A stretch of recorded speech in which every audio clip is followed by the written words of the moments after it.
Hello guys and welcome back to another locomotive review, and today we have the lovely Bachmann J39, and this video is quite long overdue, so apologies for that, but it's finally getting done. And this locomotive has entered the collection via a good friend of mine who so basically the Manners went with the diesel, the 61XX and the 040, and in trade for the Manners, he decided to let me have his J39.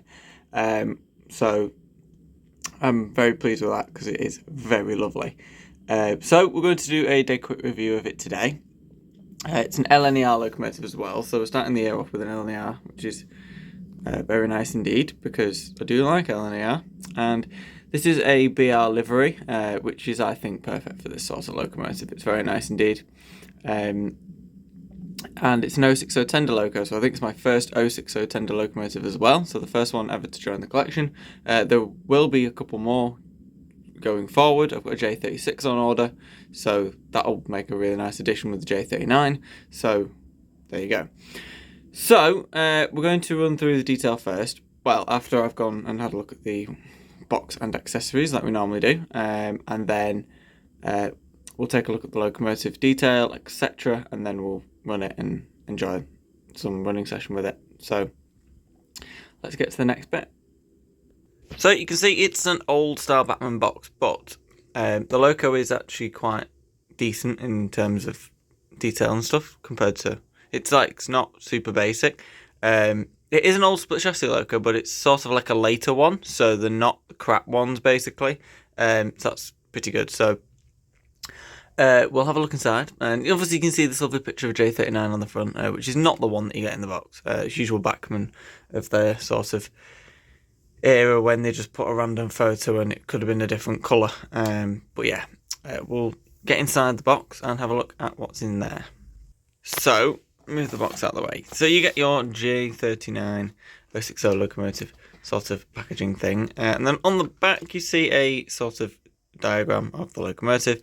You also get some history on the class, so you can read that as well. Obviously you can see here withdrawal, and there was not one J39 preserved, so it's a pity that.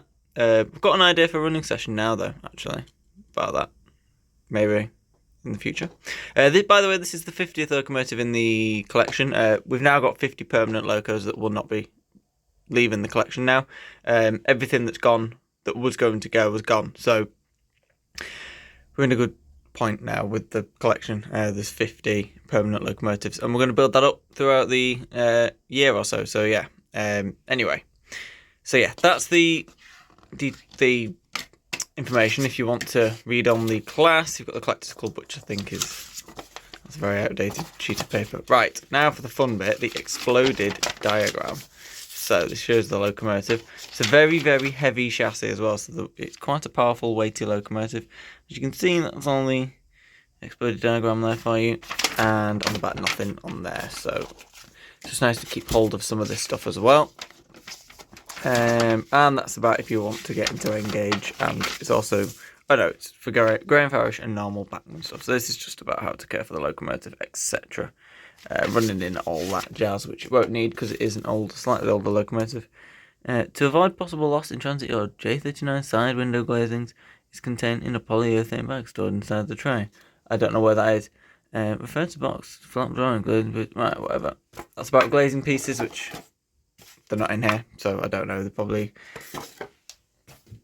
fitted to the loco, which I think they are. I don't know if it means the rear ones or the front ones, but I think it's the front ones. Right, I'll pop all that away and we'll get onto the detail of the locomotive. Right, now onto the detail for the locomotive. And obviously this isn't a super modern locomotive, so it's not the most detailed locomotive in the world, but it is still relatively good, especially for its age.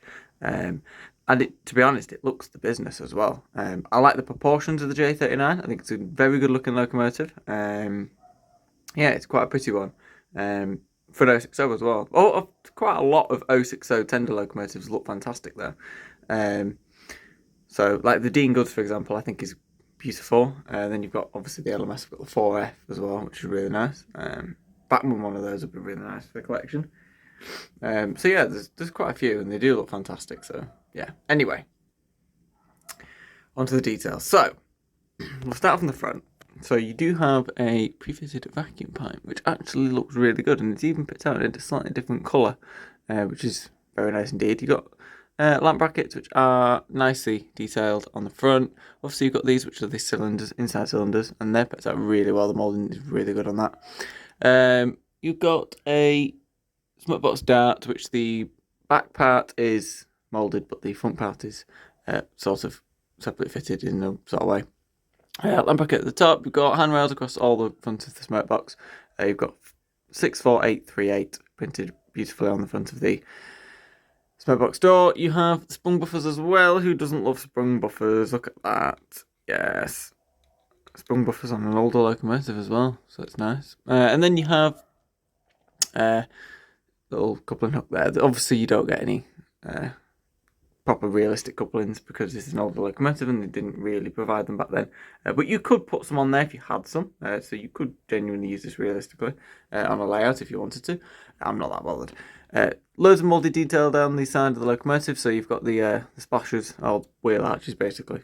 And then you've got some like little bits picked out there. Loads of riveting across the whole of the locomotive. It looks brilliant. And it is very, very fine as well, like especially around here. Look how fine that is. It looks brilliant.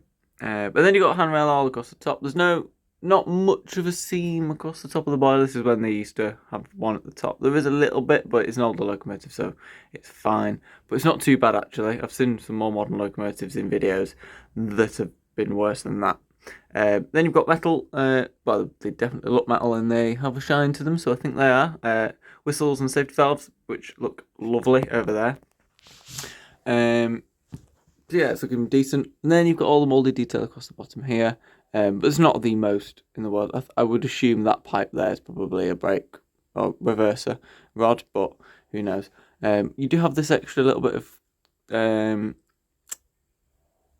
valve gear here, but I think that's the speedo. Possibly.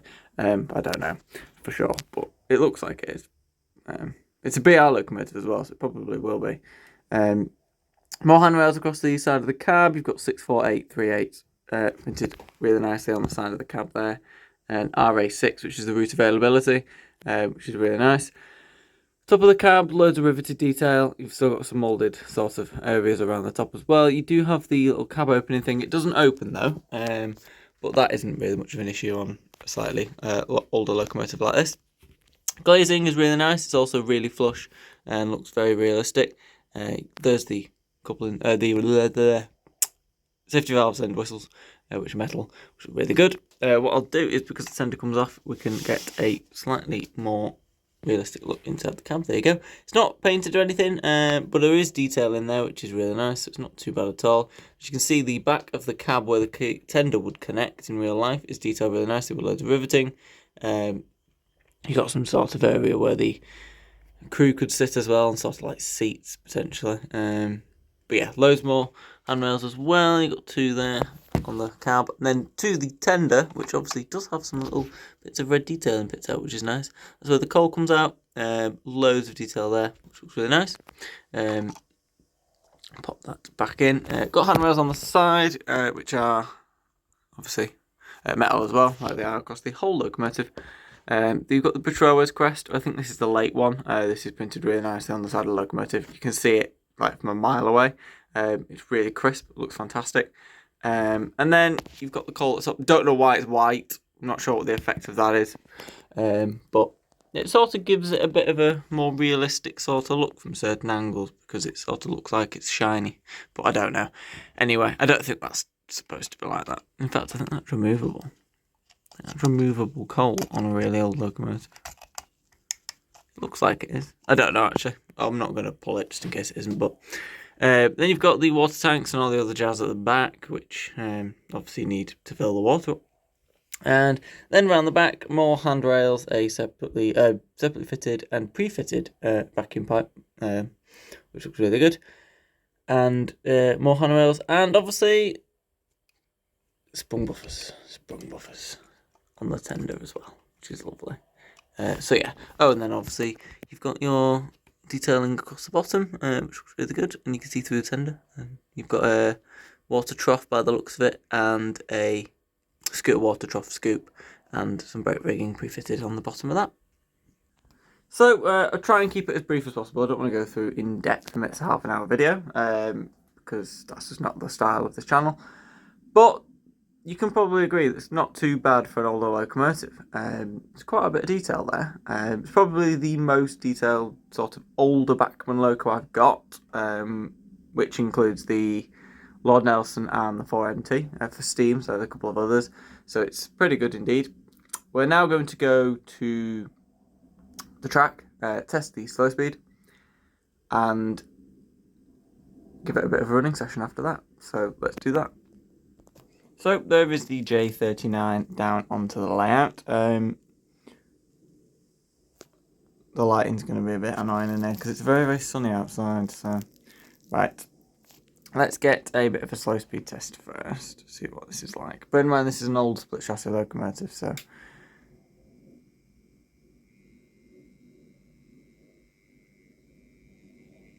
it's going backwards first.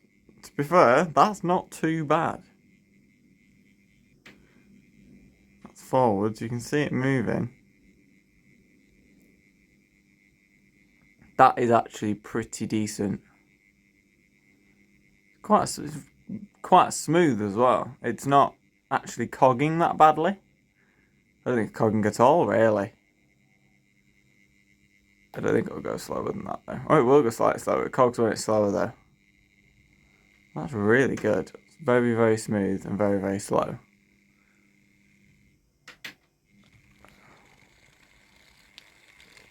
Yeah, it's pretty good. I know everybody says they don't run that well, split chassis locos, but from my experience, the ones I've had, bar the 4MT, which is a bit of a dog sometimes, they run really well, and this one's running quiet as well.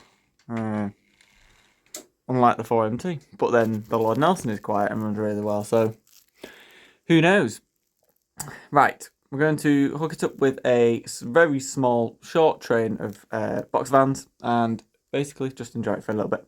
Get some video, get some shots of it running around. I've only got these behind because I can't bother setting up a really long train, but it's just a nice little train for it. Considering it is probably more of a mixed traffic locomotive, so it can pull a bit of everything. And we don't see enough freight on this channel, so let's do that. So we'll hook it up and then we will set off. And it is very controllable and very, very smooth as well, so it's quite good in that regard. So run around for a bit. Does actually look the absolute business as well. I'm very happy with this locomotive.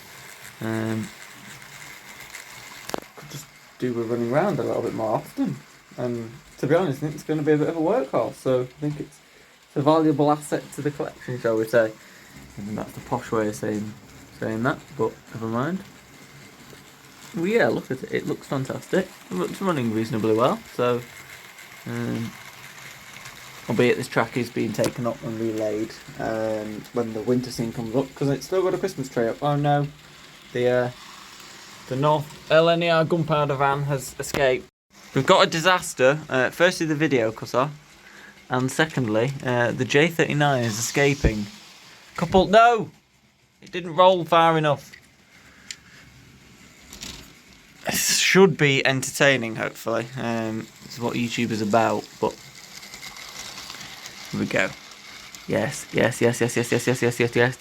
Couple to the... That's because there's no coupling hook. Who thought that was a good idea? Right, I'll get it in the next lap. Right.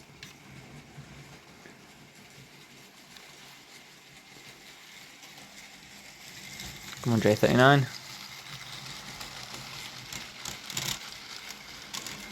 No. I couldn't put it on the track. Oh, for God's sake. I'm not stopping it. I can't be bothered. Yes, couple. No. Oh, God. Right. We've had a myrrh. You're looking at a house now with some snow on the top. Right, there's the J39. Get on the track. You stupid. Jesus Christ. I'm going to go round here because I've got more chance of putting it on round here because I've got longer to couple it up. McVitie's van is doing my head in. I can't keep the loco thing. Oh no.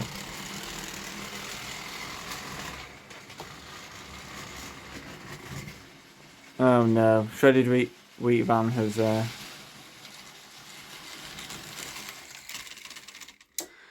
Right, we've had a bit of a mare. The train's split up into a million pieces, so bear with. Right. We've actually got a working train now. Hopefully it stays like this.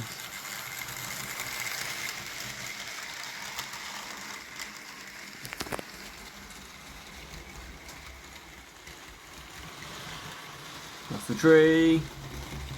Can't wait to get all this winter business up. And 28th of January we're going to be going live. Kelly Ashford's coming around to assist with the removal of the winter scene. We've got some locos coming to say hello, so that'll be fun. So we've got some lots of videos to come at the end of the month, so go wait for that. And then I can lift this track up and sort it out because it does my head in how it doesn't work all of the time.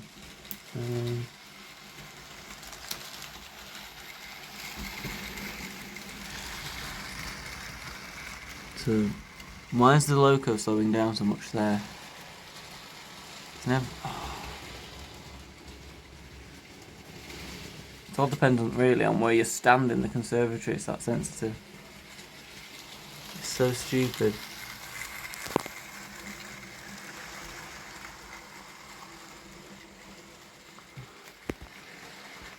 Right, I've done away with the wagons because they're causing too much problems.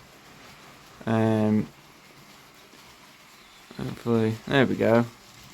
Switch controller as well, and it runs even better on the older controller. Why do the modern feedback controllers run so poorly?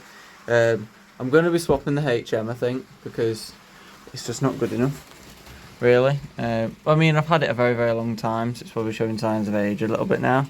So, I'm going to be swapping that out at some point. But yeah, look at it, it's running really well now, and it looks fantastic with coaches as well. The problem is the tender coupling's not good enough. It's now held on with one coupling hook, which is the coach. So if the coach one gives way, they're going to come flying out. So hopefully it hangs on for dear life. Look, I need to swap the coupling, I think, with a coach or something, with one of the bigger ones, which I will do once we finish this video. Which I think, considering we've had enough disasters today, I think we'll conclude it here. There we go. Very abrupt stop. So that's the Bachmann J39 for you. Very lovely locomotive and a welcome addition to the collection. We're happy that, yeah, there's too many issues going on with this railway sometimes. Sometimes I want to bomb it and just have it all explode into a million pieces. But hopefully once the winter scene comes up, we can actually fix it and make it work properly, which I've been trying to do for about 5 years, but never mind. Anyway, thank you all for watching, and I will see you very soon for some more videos. Goodbye.